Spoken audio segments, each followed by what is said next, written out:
বন্ধুরা, ফাল্গুনের রান্নাঘরে আপনাদের সবাইকে স্বাগত। আবারও চলে এলাম আপনাদের কাছে অন্য এক রেসিপি নিয়ে। তো আজকে আমি ডাঁটা শাক নিয়ে এসেছি। ডাঁটা শাকেরই মাছের মাথা দিয়ে দুর্দান্ত লোভনীয় স্বাদের রেসিপি বানাবো। তো কীভাবে বানাবো প্রথম থেকে শেষ অবধি পুরো ভিডিওটা দেখতে থাকুন আর আমার সাথে থাকুন। উনুনটা আমি ধরিয়ে দিয়েছি, কড়াইটাও বসিয়ে দেবো উনুনে। এখানে আমি নিয়েছি রুই মাছের মাথাটাতে আমি এখন লবণ হলুদ মাখিয়ে নেব। লবণ হলুদ গুঁড়ো খুব ভালো করে মাছের মাথাতে আমি লবণ আর হলুদটাকে মাখিয়ে নেব হাতে করে এইভাবে। কড়াইটা খুব ভালোভাবে গরম হয়ে গেছে। কড়াইতে দিয়ে দেব সরষের তেল মাছের মাথা ভাজার জন্য। তেলটা খুব ভালোভাবে গরম হয়ে গেছে, মাছের মাথাগুলো আমি ভেজে নেব।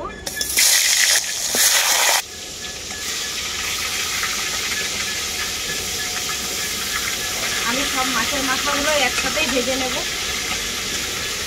মাছের মাথাটা আমি এক পিসটা পাল্টে নেব।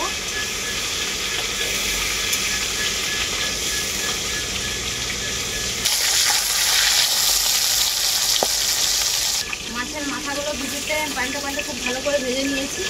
একটু মাঝখান থেকে মাছের মাথাগুলোকে ভেঙে গুঁড়ো করে নেব।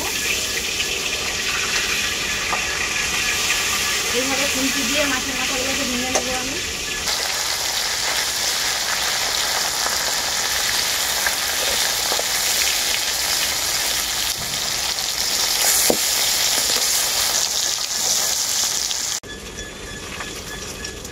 মাছের মাথাগুলো গুঁড়ো করার পর আমি খুব ভালো করে ভেজে নিয়েছি, এখন তুলে নেব।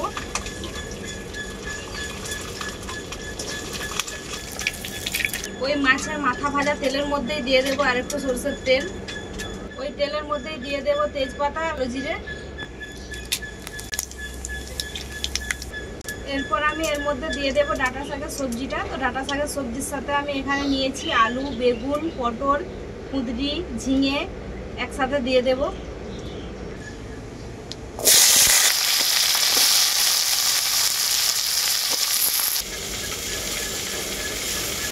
সবজির মধ্যে আমি দিয়ে দেবো পরিমাণ মতো লবণ।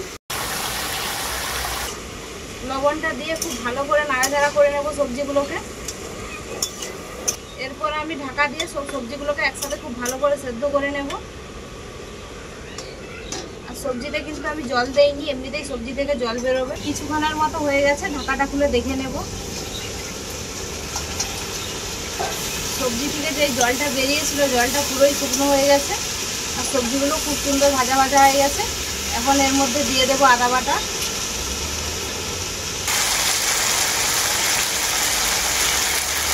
আদা বাটাটাও আমি সবজির সাথে খুব ভালো করে ভেজে নেব।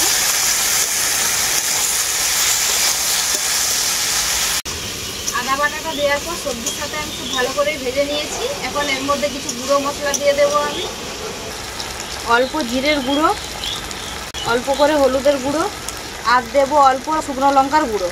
এরপর আমি মশলাটা সবজির সাথে খুব ভালো করে কষিয়ে নেব। আজকে এই সবজির রেসিপিতে আমি মশলা কিন্তু অল্প অল্প করেই দিলাম। এই গরমে অল্প অল্প তেল মশলা খাওয়াই কিন্তু ভালো।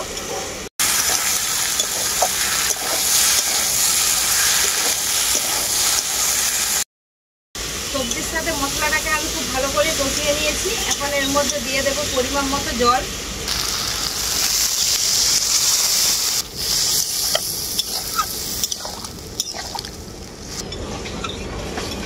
সবজিগুলো তো খুব ভালো করে সেদ্ধ হয়ে গেছে, তাই জল দেওয়ার পর আর ঢাকা দেবো না, এমনিতেই ঝোলটা খুব ভালো করে ফুটিয়ে নেব।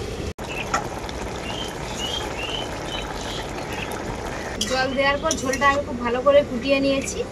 এখন এর মধ্যে দিয়ে দেবো ভেজে রাখা মাছের মাথাগুলো।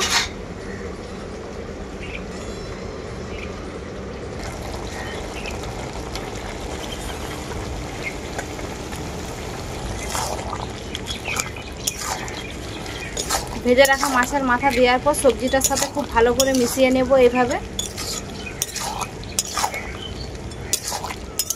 সবজির সাথে মাছের মাথাটা খুব ভালো করে মিশিয়ে নিয়েছি, আরও কিছুক্ষণ এইভাবেই রেখে দেব।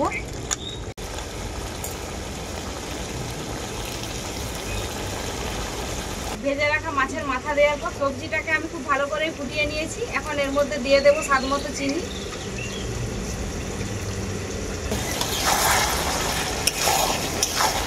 চিনিটা দেওয়ার পর খুব ভালো করে আমি নাড়াচাড়া করে নেব।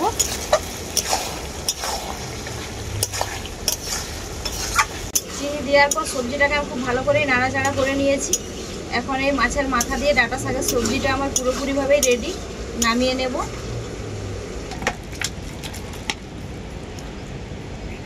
গরম গরম ভাত আর গরম গরম ডাঁটা শাকের এই সবজিটা আমি নিয়ে নিয়েছি।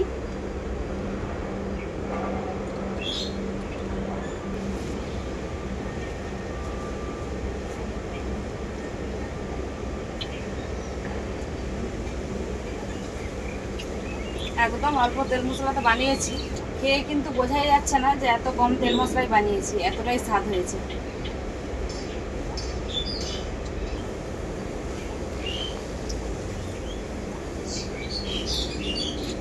মাছের মাথাটাও খেতে একদম সেরা লাগছে। তো বন্ধুরা, আপনারা দেখলেনই তো কীভাবে এই সবজির রেসিপিটা রান্না করলাম। তো আপনারাও এইভাবে বাড়িতে বানাবেন, বানিয়ে খেয়ে আমাকে কমেন্ট করে জানাবেন যে রেসিপিটা কেমন হয়েছে। ভিডিও ভালো লাগলে লাইক, শেয়ার, সাবস্ক্রাইব অবশ্যই করে দেবেন। প্রত্যেক দিনের মতো আজকেও বলছি, আপনারা ভালো থাকবেন, সুস্থ থাকবেন, নিজেদের খেয়াল রাখবেন। আবার দেখা হবে পরবর্তী ভিডিওতে নতুন কোনো রেসিপি নিয়ে।